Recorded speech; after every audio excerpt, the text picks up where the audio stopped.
Donc, nous avons fini la semaine dernière la première épître aux Thessaloniciens. Aujourd'hui, on va entamer la deuxième épître aux Thessaloniciens. Ce sont les deux épîtres, je ne sais pas si on l'avait déjà vu, mais qui font partie sûrement des premières lettres de Paul, parce à aucun moment il est mention de captivité. Donc, l'auteur de cette deuxième épître, évidemment, c'est Paul. Il y a des fois des petits débats pour savoir si Paul, Timothée et Silas sont écrits ensemble, ou est-ce qu'il y avait comme on dit, des co-auteurs, ou est-ce qu'il y avait que Paul comme auteur principal. Je ne vais pas m'attarder trop là-dessus. Moi, je crois que Paul était l'auteur principal de cette épître. Bien sûr, il a œuvré et travaillé avec ses frères Timothée et Silas, et qu'ils ont dû partager aussi des encouragements pour cette église. Mais voilà, on sent que c'est Paul quand même le leader, et qui donne la dynamique à cette lettre, tout comme, à mon avis, la première. Et donc voilà, je vous disais que c'était une épître qui montre qu'elle a été écrite assez rapidement, parce que Paul n'est pas encore en prison. Donc il a peut-être écrit quand il était à Éphèse. Il a été pasteur à Éphèse pendant un petit moment, et puis aussi à Corinthe. Donc il est possible qu'il ait écrit ces deux épîtres quand il était dans ces villes-là. Il faut se rappeler aussi que les titres ne sont pas inspirés, hein. Ils ont été ajoutés quand on a rassemblé tous les livres. Pourquoi je vous dis cela? Parce qu'il y a certains qui pensent que 2 Thessaloniciens n'a pas été écrit après un Thessalonicien. Voilà. Du coup, ils utilisent cet argument de dire: «Oui, mais regardez, voilà, ça c'est pas inspiré, le numéro 2 et le numéro 1». Il y a des choses qui montrent que c'est pas forcément chronologique. Bon, moi, je pense que c'est chronologique, et je pense que ça a été, 2 Thessaloniciens a bien été écrit après 1 Thessaloniciens. Il y a un verset, si vous avez vos Bibles, on peut regarder ça ensemble. J'ai pas mis le verset, il ne s'affichera pas, mais on peut lire ça. C'est dans 2 Thessaloniciens, au verset 15. Il dit, ainsi donc, 2 Thessaloniciens chapitre 2 verset 15, il dit: «Ainsi donc, frères, demeurez fermes et retenez les instructions que vous avez reçues, soit par notre parole, soit par notre lettre». Donc, j'en déduis que par ce petit verset, il y a déjà une lettre qui a été écrite, et j'en déduis aussi que là, il est question de la première lettre que nous avons déjà étudiée durant les dernières semaines. Donc voilà. En tout cas, une chose est sûre, c'est qu'il n'y a pas beaucoup de temps qui s'est écoulé entre les deux lettres, parce que Paul est toujours libre. On le voit dans cette épître, il n'y a aucun verset, il n'y a aucun mot qui nous montre qu'il est en captivité. Et il n'est pas encore retourné à Jérusalem, où il va avoir son arrestation. C'est en acte 21. Donc, entre acte 17, où il y a la naissance de l'Église, le temps qui reste là, et puis en acte 20, il y a pas beaucoup de chapitres. Et puis, il a fait beaucoup de choses, Paul. Donc, c'est le temps quand même est assez restreint. Donc, il y a peut-être quoi, quelques mois ou même pas une année entre ces deux épîtres.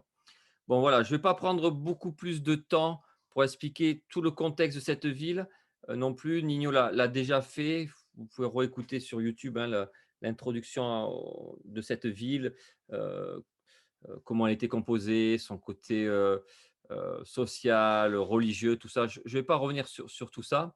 Par contre, je vais vous encourager à retenir trois verbes pour cette deuxième épître aux Thessaloniciens. Les trois verbes que vous voyez qui sont mentionnés, c'est rendre grâce à Dieu. C'est ce que Paul veut faire, réconforter l'Église et instruire l'Église, hein. Donc Paul va rendre grâce à Dieu pour la persévérance de cette Église face à la persécution. Et puis on verra aussi qu'il rend grâce à Dieu parce il est aussi fier de ses frères et sœurs, et on développera cela aujourd'hui, ce soir. Et puis Paul va aussi développer dans cette épître le fait qu'il veut réconforter l'Église par rapport à la fin des temps, hein. C'est vraiment un des sujets clé de 1 et 2 Thessaloniciens, c'est l'eschatologie. Je pense que c'est un des livres, ou en tout cas une des épîtres qui nous parle le plus de tout ce qui concerne la fin des temps. Et on sent un faux enseignement qui est en train d'arriver dans cette ville, dans cette église. Donc, Paul va devoir traiter ce sujet très en détail. On verra ça déjà un peu la semaine prochaine, mais surtout chapitre 2. Et on verra les 5 signes qui précèdent le retour du Seigneur. Donc voilà, c'est un gros morceau eschatologique, le chapitre 2. Et j'espère qu'on se régalera et qu'on apprendra beaucoup de choses aussi. Et puis, Paul va aussi instruire l'Église sur comment gérer les membres oisifs au sein de l'Église locale. Il faut savoir que cette ville de Thessalonique, elle avait une particularité, c'est que les gens aimaient bien dépendre des autres. Et du coup, ils n'aimaient pas beaucoup travailler. Donc, c'était pas réservé qu'à l'Église, c'était culturel, ça, dans cette ville-là. Donc, Paul, lui, va instruire l'Église, et ça, on le verra au chapitre 3, comment gérer les membres oisifs au sein de l'Église locale. Et vous comprenez bien qu'à travers les trois lignes, les grandes lignes qu'on va voir, rendre grâce à Dieu, réconforter l'Église et instruire l'Église, il y aura évidemment plein de petits détails dans tout ça. Mais si vous retenez déjà ça pour cette épître aux Thessaloniciens, mais ça sera déjà pas mal, hein. Ça sera déjà pas mal. On va aussi voir autre chose avant qu'on rentre dans le texte, hein, ce soir. On va aussi voir des choses intéressantes dans cette deuxième épître, c'est que Paul veut donner des repères bibliques à cette Église. Il va à la fois donner des instructions pastorales, on va en voir un peu ce soir, et puis on en verra aussi au chapitre 3.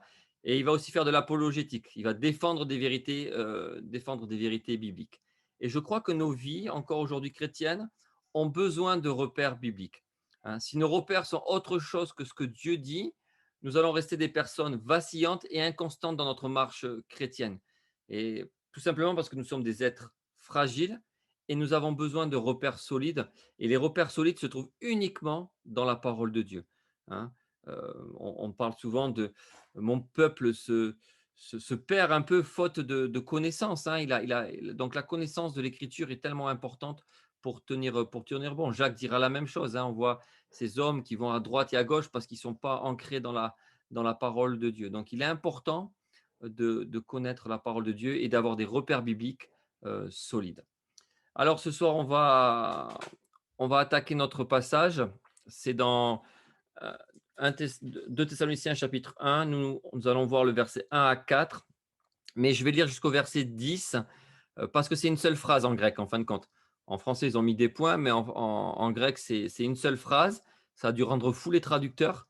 Et c'est la deuxième phrase la plus longue, je pense, de Paul après celle qui est dans Éphésiens, en chapitre 1. Il y a une phrase qui est immense là pour la traduction. Donc voilà, on va lire jusqu'au verset 10, mais nous ce soir on s'intéressera surtout au verset 1 à 4. Allez hop, je vous lis ça. Prenez vos Bibles. Je pense que j'avais mis. Attendez, je regarde. Voilà le thème de ce soir. Remercier Dieu pour nos progrès spirituels. On va voir ça ce soir. Je pense que vous avez mis un peu le texte là, mais je crois que vous avez qu'au verset 4 là. Donc si vous avez vos Bibles, c'est peut-être mieux. Paul et Sylvain et Timothée à l'église des Thessaloniciens, qui est en Dieu, notre Père, et en Jésus-Christ le Seigneur, que la grâce et la paix vous soient données de la part de Dieu notre Père et du Seigneur Jésus-Christ. Nous devons, frères, rendre continuellement grâce à Dieu à votre sujet, comme cela est juste, parce que votre foi fait de grands progrès et que l'amour de chacun de vous, tous à l'égard des autres, augmente de plus en plus. Aussi nous glorifions-nous de vous dans les églises de Dieu, à cause de votre persévérance et de votre foi au milieu de toutes vos persécutions et des afflictions que vous avez à supporter. C'est une preuve du juste jugement de Dieu, pour que vous soyez jugés dignes du royaume de Dieu, pour lequel vous souffrez. Car il est de la justice de Dieu de rendre l'affliction à ceux qui vous affligent, et de vous donner à vous qui êtes affligés du repos avec nous, lorsque le Seigneur Jésus apparaîtra du ciel avec les anges de sa puissance, au milieu d'une flamme de feu, pour punir ceux qui ne connaissent pas Dieu et ceux qui n'obéissent pas à l'évangile de notre Seigneur Jésus.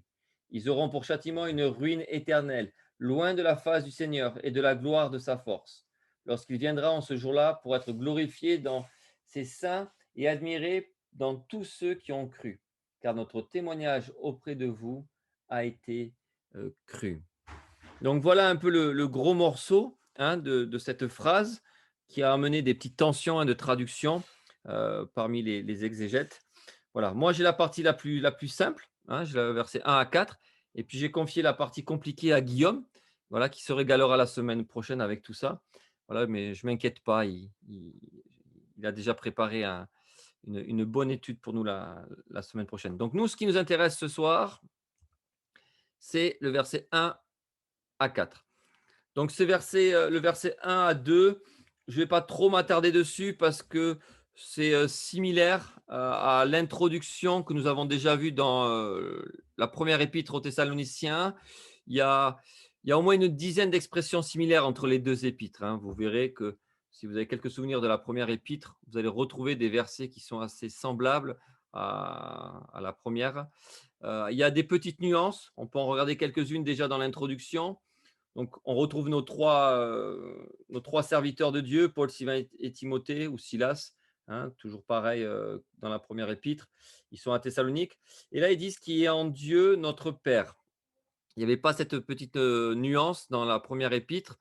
Donc ici, notre Père peut faire écho, à ce que le Seigneur a enseigné à ses disciples sur la prière de notre Père et je pense que cette formulation montre aux croyants de Thessalonique que juifs et païens qui sont régénérés, eh beh, ils ont quelque chose de commun. Ils sont dans une seule et même famille. Ils ont le même père et ça, c'est rassurant.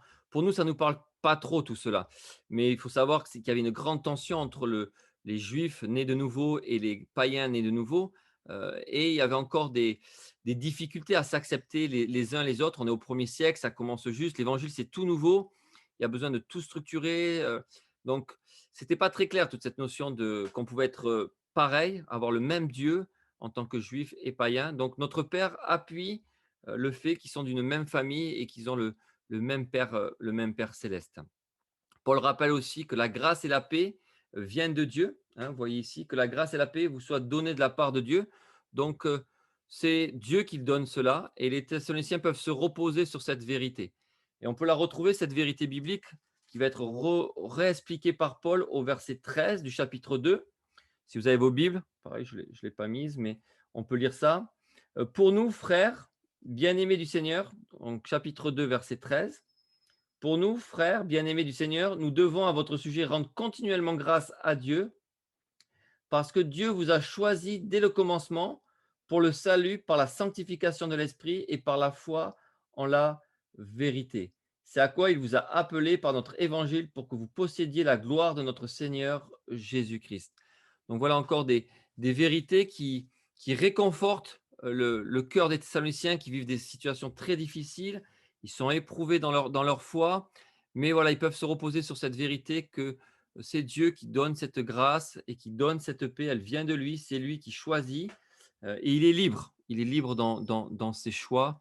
Ce n'est pas à l'homme de lui imposer quoi que ce soit. Autre chose importante dans cette petite introduction que nous voyons, je vous ai mis le petit mot et en noir et puis notre Père et Jésus-Christ le Seigneur souligné pour vous montrer quelque chose que j'avais peut-être déjà expliqué concernant cette construction grammaticale.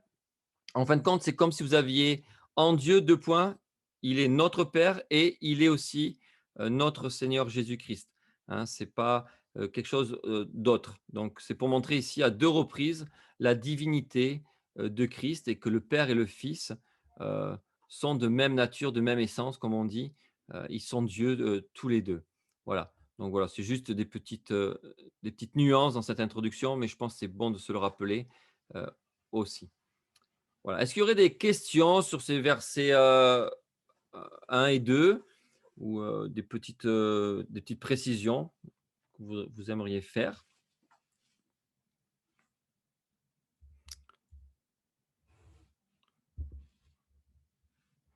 Non, je ne sais pas si Kéran est là, peut-être que Kéran aurait une question? Ah, je l'embête. La semaine dernière, il y a pas grand monde qui posait de questions. Ouais.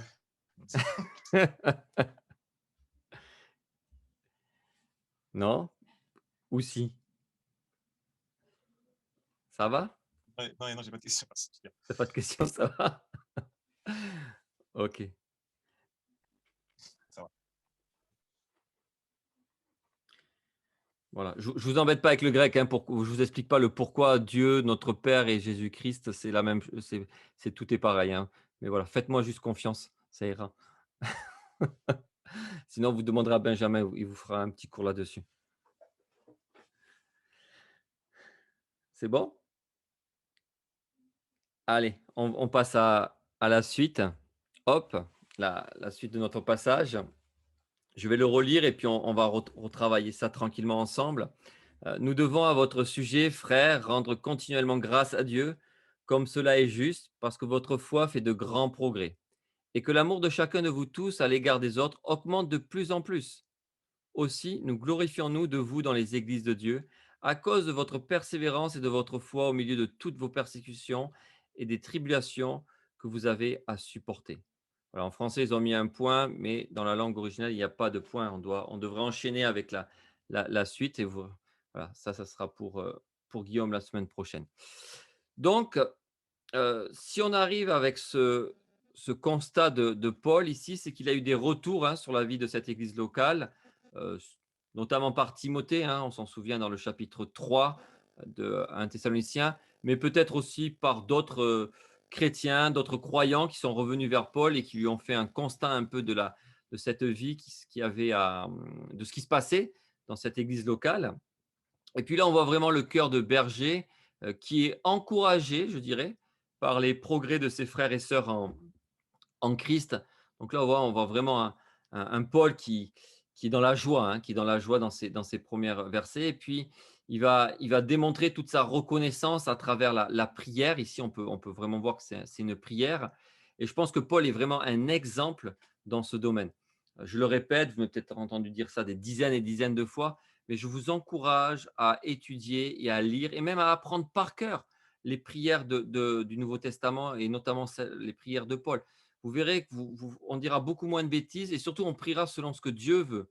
Il y a beaucoup de prières de l'apôtre Paul concernant les croyants qui sont vraiment justes et qui nous permettent juste de changer, de mettre des prénoms si vous voulez. hein. Mais vraiment, Paul a des modèles de prières qui sont bonnes et je pense qu'il faut prier l'écriture, tout comme il faut chanter l'écriture. Je pense que c'est elle qui est le socle de toute chose. Et puis bon, on le voit à travers l'écriture, qu'elle demande avoir la première place, la parole de Dieu. Si vous n'êtes pas trop convaincu de ça, il y a le psaume 119 qui nous le rappelle un peu. Donc Paul ici prie en connaissance de qui est Dieu. Pourquoi je dis ça? Parce que Paul sait que Dieu aime qu'on lui rende grâce quand des chrétiens font des progrès. Il avait cette compréhension spirituelle que quand des chrétiens persévèrent, que quand des chrétiens font des progrès, eh bien, Dieu aime qu'on lui rende grâce pour cela. hein. Et pourquoi cela? Parce que cela, le texte nous dit, parce que cela est juste, littéralement parce que cela est digne. hein. Et un des traits de caractère de Dieu, c'est qu'il est digne de louange, il est digne de tout, et il est aussi un Dieu qui est juste. Donc, cette action de prière de Paul est en connaissance de qui est Dieu, et il sait que ça va plaire au cœur de Dieu et que c'est la volonté de Dieu de rendre grâce à Dieu pour ce qui se passe dans la vie des frères et sœurs. Et donc, Paul veut faire la volonté de Dieu, donc il prie en rendant grâce à Dieu au sujet des Thessaloniciens. On pourrait dire qu'il offre une action de grâce ici à Dieu. C'est une bonne odeur qui monte à Dieu lorsqu'il prie de cette manière. Et on peut voir aussi une nuance par rapport à la première épître, c'est qu'ici, c'est un devoir. La première épître, quand vous lisez l'introduction de la première épître, si vous avez le chapitre 1 sous les yeux, il dit: Nous rendons continuellement grâce à Dieu pour vous tous, faisant mention de vous dans nos prières. Alors qu'ici, il rajoute quelque chose d'important, qui est assez fort, c'est nous devons à votre sujet, frères, rendre continuellement grâce à Dieu comme cela est juste. Donc, euh, Paul, ici, voit ça comme un devoir, mais un devoir qu'il fait avec joie et reconnaissance. Des fois, des chrétiens font des devoirs dans de la vie chrétienne parce que Dieu demande des choses, mais il n'y a aucune joie et aucune reconnaissance. Donc, à la limite, il vaut mieux pas le faire. Vaut mieux s'arrêter et puis d'abord demander pardon et ensuite revenir et dire: Seigneur, voilà, je veux faire ce que tu me demandes parce que c'est juste, parce que c'est saint, parce que c'est digne de toi et je veux le faire avec joie et reconnaissance. Donc ici, Paul voit l'œuvre de Dieu dans la vie des hommes et des femmes, malgré l'oppression et la souffrance, tout comme peut-être ils ont perdu des êtres chers. On a vu qu'il y avait eu des morts dans la première épître. Donc il voit des hommes et des femmes qui obéissent et dépendent de la grâce de Dieu. Et ça pousse son cœur de berger à prier Dieu et à dire: Mais Seigneur, je te rends grâce de ce que tu as œuvré dans la vie de ces gens. Je te rends grâce de voir leur foi qui a grandi. Je te rends grâce de voir leur amour qui est en train de grandir. Je te rends grâce de voir cette église qui aurait pu s'effondrer, mais qui persévère. Seigneur, mais combien tu es bon, c'est toi qui fais cette œuvre dans leur cœur. combien je suis encouragé. Et je crois que c'est vraiment euh, une qualité de reconnaître les progrès spirituels de cette Église et d'aller vers Dieu pour lui remettre toute la gloire de ce qu'il est en train de faire dans la vie de ces gens-là. Donc la présence de ces vertus-là qu'on voit dans cette Église locale, c'est tout simplement le résultat de l'activité de Dieu parmi eux. Et c'est pour cette raison que Dieu est celui qui est digne de recevoir les remerciements, hein. C'est lui et seulement lui qui est digne de recevoir les remerciements en tout cas dans cette première partie de notre verset. Alors, c'est quoi les vertus? Quelles sont les vertus que vous voyez ici qu'on peut mentionner? Bon, je vous ai un peu aidé, mais est-ce que vous voyez les vertus que je pense qui sont mises en évidence dans ces versets pour lesquels Paul prie, ou rend grâce en tout cas?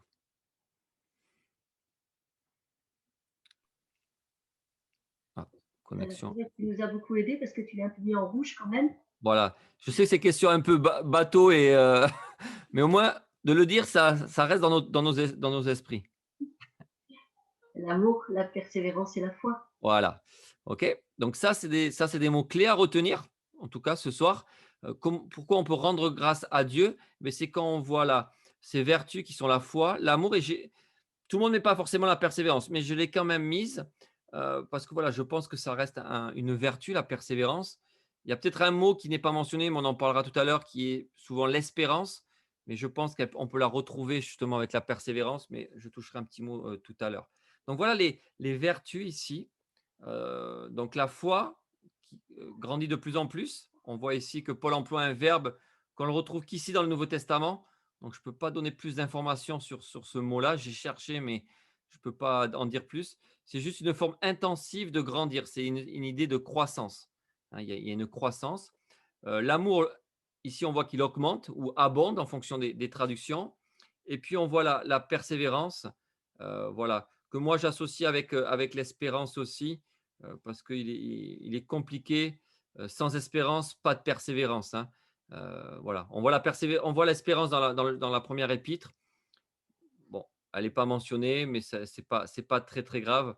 Moi, je pense que cette vertu, elle est impliquée dans ce verset. Et Paul loue la persévérance au milieu des persécutions et des épreuves, parce qu'ils sont attachés à une espérance aussi, ces Thessaloniciens. Donc, avant de regarder la croissance, on va bien sûr voir les trois ici. Avant de regarder la croissance de la foi, j'aimerais regarder la croissance de l'amour. Cette croissance dans l'amour, cette abondance qu'ils ont ces frères et sœurs. Euh, Est-ce que vous vous souvenez, dans la première épître, un ou peut-être deux passages qui parlent de cela déjà? Est-ce que vous vous en souvenez? Même si vous n'avez pas les références, ce n'est pas très grave. Mais est-ce que vous vous souvenez des passages qui parlaient de ça?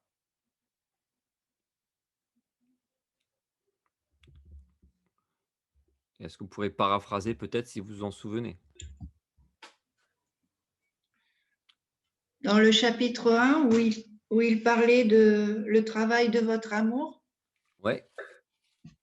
OK, il y a le chapitre 1, c'est juste, concernant le travail de leur amour, hein, au verset 3. Est-ce que vous voyez d'autres passages aussi que Paul a parlé de ça au chapitre 1? Au chapitre 1, pardon, dans la première épître. Il me semble qu'il en parle aussi dans le chapitre 4. Tout à fait. Donc, Chapitre 4. pour ce qui est de l'amour fraternel, Oui. vous n'avez pas besoin qu'on vous en écrive. Oui, Vous tout à avez fait. de Dieu. Oui. Mais il va les encourager à abonder toujours plus dans cet amour au verset 10, hein. Et nous vous exhortons, frères, à abonder toujours plus dans cet amour. OK? Et maintenant, ce que je cherche, c'est encore un autre passage lié à la prière.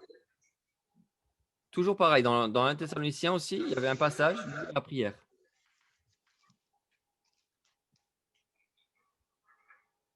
qui va aller très bien dans la logique de notre verset de ce soir. Si vous avez vos Bibles, regardez le chapitre 3. On va le revoir ensemble. Et verset 12. C'est pour ça que je pense que le 2 Thessaloniciens vient bien après 1 Thessalonicien. Il dit au verset 12 du chapitre 3 de la première épître, « Et que le Seigneur fasse croître et abonder l'amour que vous avez les uns pour les autres et pour tous. » OK? Et là, qu'est-ce qu'on est en train de voir? Je pense qu'ici, on est dans un constat que Dieu a répondu aux prières de Paul et de ses compagnons d'œuvre. Et en même temps, on peut dire que les Thessaloniciens avaient pris l'exhortation à cœur, ils ont écouté, ils ont obéi, et Dieu a œuvré dans le cœur de ces hommes et ces femmes pour faire encore plus abonder cet amour les uns envers les autres et aussi à l'égard de leurs persécuteurs. Hein. Donc, ils ont mis en pratique l'exhortation, et quand des hommes et des femmes obéissent et écoutent, il n'y a rien de plus beau pour un serviteur de Dieu, il n'y a rien de plus beau pour un berger. Et je pense qu'ils ont aussi mis en pratique un autre verset d'un Thessalonicien que nous avions vu il y a quelques semaines. Nous vous prions, frères, d'avoir de la considération pour ceux qui travaillent parmi vous et qui vous dirigent dans le Seigneur et qui vous exhortent. Donc là, les Thessaloniciens, ils ont écouté l'exhortation de l'apôtre Paul dans la première épître. Et là, on est en train de voir le constat ou le résultat d'un enseignement et aussi d'un Dieu qui est en train d'agir dans le cœur de ces hommes et de ces femmes. Donc là, il y a toute une logique, hein, de bénédiction qu'on voit ici de l'œuvre de Dieu et de l'obéissance qui sont là ensemble. Donc c'est très encourageant de voir ce résultat par rapport à tout ce qui avait déjà été énoncé dans la première lettre.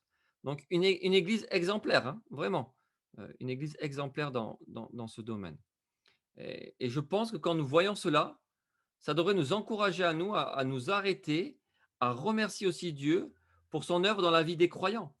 Si vous êtes émerveillé par les progrès de quelqu'un, rendrez premièrement grâce à Dieu et non à une méthode ou à une personne comme on aime trop faire ça, mais rendez premièrement grâce à Dieu et soyez dans la joie que peut-être que Dieu, oui, vous a aussi utilisé parce que vous avez peut-être parlé à cette personne-là, hein, dans un domaine pour qu'elle fasse des progrès, mais arrêtez-vous et remerciez premièrement Dieu. Hein. Je crois que Dieu utilise des personnes, hein, pour que d'autres progressent. On voit ça dans Éphésiens 4, quand Paul il dit qu'il utilise des pasteurs pour le perfectionnement des saints. Mais l'œuvre de croissance appartient à Dieu. Pourquoi? Parce que c'est lui qui produit le vouloir et le faire. Ça, c'est quelque chose qui ne nous plaît pas trop, hein, parce qu'on aime bien toujours avoir une part dans ce travail-là. Mais la production du vouloir et du faire, ça vient de Dieu. Hein, c'est ce que la parole nous dit. Et cette foi et cet amour qui ont fait des progrès, c'est avant tout l'œuvre de Dieu. Tout comme la persévérance des saints. Cette persévérance, elle est possible uniquement parce que Dieu nous le promet. Honnêtement, on est beaucoup trop fragile. On est dans l'incapacité de persévérer, à moins que le Saint-Esprit soit scellé en nous. Et il nous permet de persévérer, il nous permet de grandir dans notre foi, il nous permet d'aimer, d'abonder dans notre amour. Mais par nous-mêmes, on en est vraiment incapable. Et ça, c'est une vérité fondamentale de l'Écriture, de croire et de s'appuyer que c'est Dieu qui produit cela et être dans la joie et rendre continuellement grâce à Dieu pour ce qu'il fait dans la vie des croyants et dans notre propre vie. Et tout ça, ça nous amène à quoi? À l'humilité et à mieux adorer Dieu pour ce qu'il est et pour ce qu'il fait dans nos vies. Hein.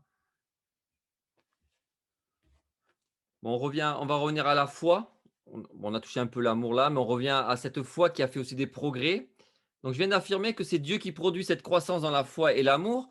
Pourtant, les Thessaloniciens ont bien été participants de cette foi qui a fait des progrès, de cet amour qui a augmenté. Hein. Donc là, et on va voir que dans un verset plus loin, que Paul est même fier des progrès qu'ils ont faits. Alors la question, c'est comment concilier tout ça? Comment la foi peut-elle faire des progrès si c'est Dieu qui fait tout? Comment la foi peut-elle faire des progrès si c'est un don de Dieu donné une fois pour toutes? Hein, on voit ça dans Éphésiens 2. Hein, c'est par la foi que vous êtes sauvés. Il n'y a aucune œuvre derrière tout cela. Comment concilier tout cela? Alors, je vais essayer de donner quelques petites explications. Je pense qu'Eran avait touché un peu ça la semaine dernière. C'était intéressant. Cette foi du salut, cette foi que nous recevons le jour de la nouvelle naissance, ou en tout cas celle qui va nous pousser à croire en Dieu, à croire en son œuvre, qui va nous faire prendre conscience que nous sommes pécheurs et condamnés, cette foi-là, elle va nous permettre aussi de grandir dans notre confiance en Dieu. Et je crois que la foi consiste à s'appuyer aussi sur les conseils de Dieu. La foi nous aide à nous appuyer sur le soutien de Dieu, sur les directives de Dieu, sur le secours de Dieu. Et je crois que la foi se manifeste par l'obéissance aussi, hein. Et la foi, c'est une démonstration de ce qui se passe, dans notre vie aussi, hein. La foi peut grandir, mais quand elle peut grandir, cette foi-là, c'est parce qu'il y a Dieu qui est derrière en train d'œuvrer. Heu, Souvent, j'ai entendu que la foi a plutôt une question de quantité. Moi, je crois que la foi, quand elle grandit, c'est plutôt une question de qualité. J'ai pas le temps de développer tout cela, mais je vous donne juste un petit exemple parmi tant d'autres qu'on pourrait développer. Quand le Seigneur dit, quand les apôtres disent au Seigneur: «Augmente-nous la foi». Donc là, on voit qu'il y a une question, qu'il faut que la foi grandisse, hein. Donc là, on ne peut pas dire forcément que c'est que la foi salvatrice. Si elle augmente, c'est qu'il y a quelque chose qui peut être produit dans cette foi que nous avons. Et le Seigneur va leur répondre. Vous connaissez très bien, les enfants chantent cette chanson aussi. Si vous avez de la foi comme un grain de savonnet ou comme un grain de moutarde, vous diriez à ce sycomore, ou des fois dans d'autres passages à une montagne: «Déracine-toi et plante-toi dans la mer, et il vous obéirait». Je crois qu'ici, il est question de la qualité de ce grain et non de sa quantité, parce qu'il n'y en a qu'un déjà. Et j'avais lu un spécialiste du Moyen-Orient qui expliquait qu'en Israël, les sycomores pouvaient être déracinés par des grains de sévené qui étaient un peu partout sur les sentiers. Et ce petit grain, en grandissant, donnait naissance à un petit arbuste robuste de 2 mètres, pas beaucoup. Et quand cette graine commençait à grandir et à faire pousser ce petit arbuste, il était capable de soulever des cailloux et même de déraciner des arbres. Mais il fallait que ce grain ait de la qualité pour faire pousser ce petit arbuste. Et quand vous savez que les sycomores pouvaient monter jusqu'à 40 mètres de haut et 3,5 mètres de diamètre, c'est pour montrer qu'il y avait vraiment une qualité dans ce petit grain de moutarde, dans ce petit grain de savonnet, qui allait faire juste pousser un petit arbuste de 2 mètres pour déraciner un arbre de 40 mètres. Donc il y avait un obstacle terrible là. Il y avait quelque chose qui était impressionnant. Un sycomore, si vous avez, vous avez l'occasion de taper sycomore sur Google, vous verrez que c'est impressionnant. Et cette petite graine remplie de qualité avait cette capacité de déraciner ça. Et je pense que c'est ça. Face à l'adversité, qui peut être un sycomore, quelque chose d'impressionnant, une foi qui est éprouvée, une foi qui va être de qualité, va pouvoir grandir, va pouvoir vraiment grandir. Et c'est dans ces moments-là que nous apprenons à croire Dieu sur parole et notre foi grandit en qualité. Et nous avons besoin que notre foi grandisse en qualité, hein. En tout cas, Dieu donne tout ce qui contribue à une vie de piété dans la foi et l'amour. Euh, Ça, j'en suis convaincu. Bon, je m'arrête juste quelques instants. J'ai plein d'autres choses à dire, mais est-ce que vous aurez des questions, des remarques? On va continuer, hein, on va retoucher encore un peu ces 2 petits mots avant de regarder la persévérance. Ça va? Est-ce que vous Je pense que la foi doit être aussi proportionnelle à la connaissance que l'on a de Dieu. Bien Parce que sûr, on peut dire qu'on a la foi, mais quand on est en situation, je pense que c'est ce que l'on connaît de Dieu qui nous permet d'avoir une foi solide. Sinon, ça ne reste qu'un verset qu'on peut partager, mais qui ne prend pas vie en nous. bon, je pense que c'est juste, hein. Je pense que c'est juste. Et ça, c'est une grande difficulté de notre nouvelle génération ou des générations qui arrivent là depuis peut-être plus d'une dizaine d'années, voire même ma génération encore, je pense, peut-être la génération au-dessus un peu différente, mais c'est le refus de plus en plus de la doctrine. La doctrine, on pense que c'est purement académique, on pense que c'est trop lourd, on pense qu'on n'en a pas besoin. C'est vraiment quelque chose qui rentre dans les églises, hein, qui rentre de plus en plus dans le milieu évangélique. Merci Seigneur, il y a quand même des hommes de Dieu qui poussent contre ça et qui écrivent des bons livres pour aller dans ce sens-là. Mais malheureusement, on est en train de retrouver des passages qu'on retrouve dans Timothée, que dans la fin des temps, les gens ne supporteront plus la sainte doctrine. Ils n'auront plus soif de ça, d'étudier la parole de Dieu. Ils voudront plus de nourriture solide, justement pour construire et consolider leur foi quand justement les tempêtes vont arriver. Mais ils veulent du lait, ils veulent du lait, mais voilà, je pense que à un moment donné, il faut grandir, et c'est important. d'avoir soif de la parole de Dieu. Alors, quand je dis doctrine ou que je dis nourriture solide, ça ne veut pas dire compliqué. Attention, parce qu'il y en a des fois, ils pensent que ça y est, il faut utiliser des mots compliqués, complexes, pour dire ça y est, c'est ça. Non, c'est comprendre déjà le plan de Dieu, comprendre qui est Dieu et comprendre son caractère, comprendre comment il fonctionne. Et ensuite, je l'associe à l'obéissance, à la mise en pratique. Hein, sinon, ça ne sert pas à grand-chose. Hein. Je pense que c'est Jacques qui nous dit ça dans son chapitre 1. Donc, voilà. En tout cas, je crois que Dieu nous a donné tout ce qui contribue à une vie de piété, dont la foi et l'amour font partie. Et je crois que Dieu a donné aux Thessaloniciens le vouloir et le faire. Et j'ai l'impression que nous avons un certain libre arbitre d'obéir ou pas.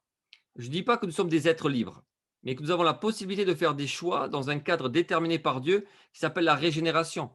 Je pense qu'on est régénéré. Dans ce cadre d'être régénéré, nous avons cette liberté d'obéir ou de ne pas obéir. Et on a cette capacité maintenant que nous sommes des enfants de Dieu d'obéir parce que le Saint-Esprit est scellé en nous. Avant, on n'avait pas cette capacité. On était dans l'incapacité. On était même esclave du péché. Aujourd'hui, on est esclave de Christ. C'est pour ça que je ne dis pas qu'on est des êtres entièrement libres. Mais dans ce cadre déterminé par Dieu qui est la nouvelle naissance, si vous voulez, ou la régénération, tous ces mots-là, on a la capacité de pouvoir grandir dans notre foi, de pouvoir aimer encore plus, de pouvoir persévérer, parce que Dieu nous a donné les capacités, il nous a donné ce vouloir et ce faire, voilà, aussi. Et c'est pourquoi Dieu nous demande de faire tous nos efforts. Hein, je pense que c'est ce passage qui dit que voilà, Dieu a produit le vouloir et le faire, et juste derrière, il dit faites tous vos efforts. C'est extraordinaire, je crois que c'est dans Philippiens. Donc, et les Thessaloniciens sont la preuve qu'ils ont fait des efforts dans l'amour fraternel, à aimer leurs ennemis, à aimer les frères et sœurs dans l'Église qui avaient des caractères sûrement différents, pas faciles. Et les Thessaloniciens ont fait des efforts dans leur dépendance à Dieu, malgré la méchanceté de leurs concitoyens. Ils ont fait des efforts dans la foi, ils ont fait des efforts dans la persévérance. Et en même temps, c'est Dieu qui a produit tout ça en eux. Hein. Donc, moi, je ne sépare pas les deux. Je pense que les deux sont… Dieu harmonise tout cela. Voilà, je ne sais pas si je suis très clair dans ce que je suis en train de raconter là. Moi, je comprends ce que je raconte, mais je ne sais pas si vous comprenez ce que je suis en train de raconter. En tout cas, je crois qu'on a un certain libre arbitre dans cette nouvelle naissance pour obéir ou pas. C'est ça qui nous montre qu'on a des choix aussi à faire, et des renoncements aussi à faire dans cette vie chrétienne. On n'est pas des robots. Je sais pas, est-ce que vous aurez des remarques ou des versets peut-être?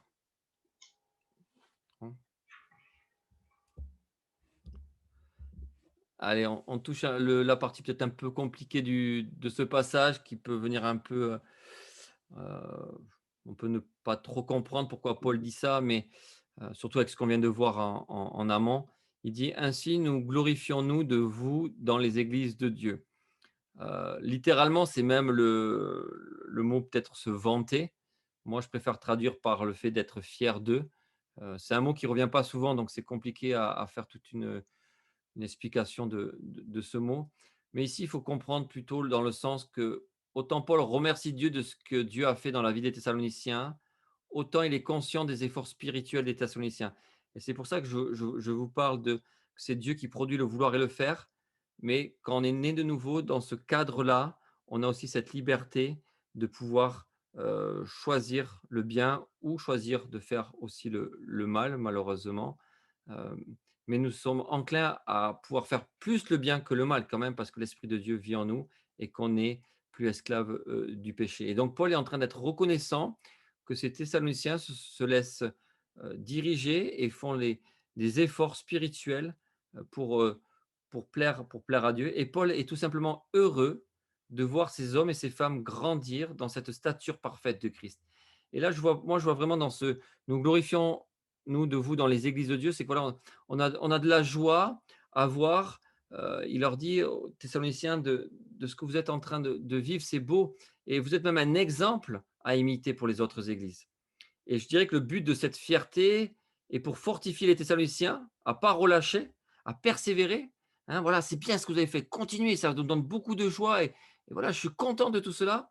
Et je dirais en même temps, encourager les autres églises des provinces de Macédoine et d'Achaïe, qu'on a vu dans le premier chapitre de 1 Thessaloniciens. Donc il y a tout un encouragement aussi ici, autant pour les Thessaloniciens que pour les autres églises, et pour nous aujourd'hui aussi, parce que je pense que c'est une église euh, qui est modèle, que nous devons suivre, que nous devons apprendre de cette église locale. J'avais noté, ces croyants avaient fait preuve d'une ténacité vraiment remarquable. La persévérance est une caractéristique de l'enfant de Dieu. Hein. Donc là, c'est ce que nous allons voir. On va regarder, on finit avec ça. Ça va aller assez rapide. On finit avec la persévérance. Donc, il faut savoir que la persécution de l'Église, dans la deuxième épître que Paul écrit, n'avait pas diminué, hein. Même peut-être ça s'était intensifié. Donc, il y avait une vraie haine de l'Évangile dans cette ville pour plusieurs raisons. En tout cas, il y avait une vraie haine de cet Évangile. Nous, on ne connaît pas trop ça, hein, il faut être honnête, en France et même dans notre vie de tous les jours. Mais ces gens-là vivaient une haine de l'Évangile. Et du coup, ils étaient confrontés à peut-être même abandonner leur foi, à avoir de la haine au lieu d'avoir de l'amour contre des gens qui avaient peut-être tué un membre de leur famille, leur avaient peut-être enlevé leur travail par des mensonges, il y a peut-être de la calomnie dans leur voisinage. Je ne sais pas, toutes sortes de choses qui pouvaient au lieu d'avoir de la foi, abandonner, au lieu d'avoir de l'amour, plutôt de la haine, au lieu de persévérer, il y a aussi de l'abandon. Mais on voit ici des hommes et des femmes qui ont persévéré. Et cette persévérance chrétienne de ces Thessaloniciens était enracinée en Dieu, parce qu'il était l'objet de leur espérance et de leur foi. Hein, c'est ce passage dans Hébreux 11 qui dit une ferme assurance des choses qu'on espère, une démonstration de celles qu'on ne voit pas. Et ça c'est dur. Si on vraiment on s'arrête sur ce verset de Hébreux 11, il n'est pas évident, hein.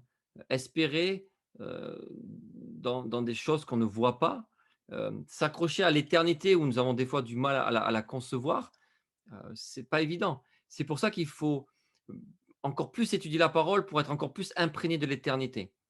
Euh, Les gens qui ne veulent pas quitter cette terre, qui ont peur de quitter cette terre, c'est parce qu'ils ont, les chrétiens, je parle de chrétiens, c'est parce qu'ils n'ont pas encore une perspective ou une compréhension assez grande de l'éternité. Dès que vous arrivez à être détaché de ce monde ici-bas et de vous dire, moi, je suis prêt à partir, qu'on ait une famille, qu'on ait des enfants, on les aime, c'est vrai, on est même, on vit dans un pays où on n'a pas trop envie de partir, on a tellement de choses matérielles. Mais dès qu'on arrive à cette maturité de dire, moi, je suis prêt à partir, Seigneur, même si tu as 30 ans ou 40 ans, je suis prêt à partir parce que je sais que le meilleur endroit, c'est là-haut, dans ta présence. Là, on arrive vraiment à un signe de maturité chrétienne, de compréhension de qui est Dieu, de compréhension qu'est-ce qu'est l'espérance. Et là, ça veut dire qu'on peut se prendre une grosse épreuve. Je peux vous dire que là, ces gens qui sont arrivés avec cette perspective-là, ça va tenir bon. Mais si on n'a pas encore cette perspective-là, eh bien, il faut la travailler. Il faut laisser Dieu émonder des choses en nous pour en arriver à ça. C'est comme dit l'apôtre Paul, hein. Moi, Christ est ma vie, je suis prêt à partir pour là-haut. Mais si je dois rester encore pour œuvrer, amen. Mais je suis prêt à partir. Et ça, c'est un vrai travail, hein, et jour après jour, le Seigneur veut nous aider. En tout cas, les Thessaloniciens, eux, ils persévéraient dans la foi, ils grandissaient en l'amour parce que eux, on le verra dans notre passage, ils étaient attachés aux choses là-haut, hein. Ils avaient cette espérance. Ils disaient, de toute façon, qu'on parte, on sait où on va. Si on doit rester ici-bas, on reste accroché à celui qui nous donne cette espérance et on persévère, malgré les persécutions, malgré les tribulations. Et c'est pour ça que toutes les églises n'avaient pas la capacité de supporter les persécutions et les tribulations. Toutes les églises que vous lisez dans de Paul n'ont pas forcément été persécutées ou ont eu des tribulations. Cette église avait tellement une qualité spirituelle et une compréhension de qui était Dieu et une compréhension de l'éternité. Ils étaient en capacité de supporter les persécutions et les tribulations. Tout comme aujourd'hui, il y a des chrétiens qui ne sont pas en capacité de supporter des persécutions et des tribulations ou des grosses épreuves dans leur vie. Donc Dieu va pas forcément en mettre parce qu'il dit qu'il ne va pas en donner au-delà de nos forces et il va y aller progressivement. Mais il y a des chrétiens qui ont cette capacité déjà et cette maturité spirituelle de pouvoir porter des épreuves lourdes et dures dans leur vie et Dieu leur donne ces épreuves-là pour encore plus les émonder. Mais c'est pas qu'il est en train de les punir, c'est qu'il est peut-être en train de leur montrer, vous avez compris déjà certaines choses et vous êtes capable de supporter ça pour encore plus vous approcher de moi et dépendre de moi. Hein. Hop. Donc, qu'est-ce que j'avais noté? Touc, touc, touc, touc. Ouais, j'avais noté aussi, les Thessaloniciens présentent maintenant la preuve que cette Église a continué à rester ferme dans la foi malgré les persécutions et les épreuves auxquelles elle a dû faire face. Bon, j'ai noté en conclusion que c'est une Église locale qui était digne de sa vocation céleste. Et puis je finis avec quelques applications, sauf si après vous pourrez avoir des questions. J'avais quelques applications. Pouvons-nous déterminer les domaines où notre Église locale a fait des progrès spirituels ces dernières années, puis rendre grâce à Dieu pour cela? Hein, je pense que c'est important. Souvent critiquer ou dire que ça va pas, ou si ça, c'est les choses les plus faciles dans une Église locale. Mais s'arrêter et d'être conscient des progrès spirituels qui a eu lieu et de rendre grâce à Dieu pour cela, de voir comment Dieu a œuvré, comment Dieu fait les choses, comment Dieu fait grandir son Église, hein. Elle lui appartient. On n'est pas plus intelligent ou plus fort que quelqu'un d'autre. Mais voilà, comment on peut rendre grâce à Dieu, s'arrêter ensemble en tant que communauté et prier Dieu pour lui dire merci pour cela. Et puis une autre question, sommes-nous en train de faire des progrès en laissant Dieu nous émonder? Ça aussi, c'est important. Euh, c'est comme ça que c'est un des fonctionnements de la part de Dieu. Et j'avais fini avec le but, c'est de voir l'œuvre de Dieu agissante. Et cela donne de la joie de voir des hommes et des femmes se laisser transformer par la parole et obéir à la parole. Et je pense que c'est le cœur de Paul qui parle dans ses premiers versets et qui a vu ça et qui est très encouragé. Il y a ce côté qu'il est reconnaissant à Dieu, il rend grâce à Dieu de l'œuvre que Dieu a fait dans la vie des gens. Et en même temps, il l'encourage, il est fier de voir ces hommes et ces femmes se laisser transformer par la grâce de Dieu et de combattre le bon combat de la foi. Voilà, messieurs, dames, pour cette petite étude.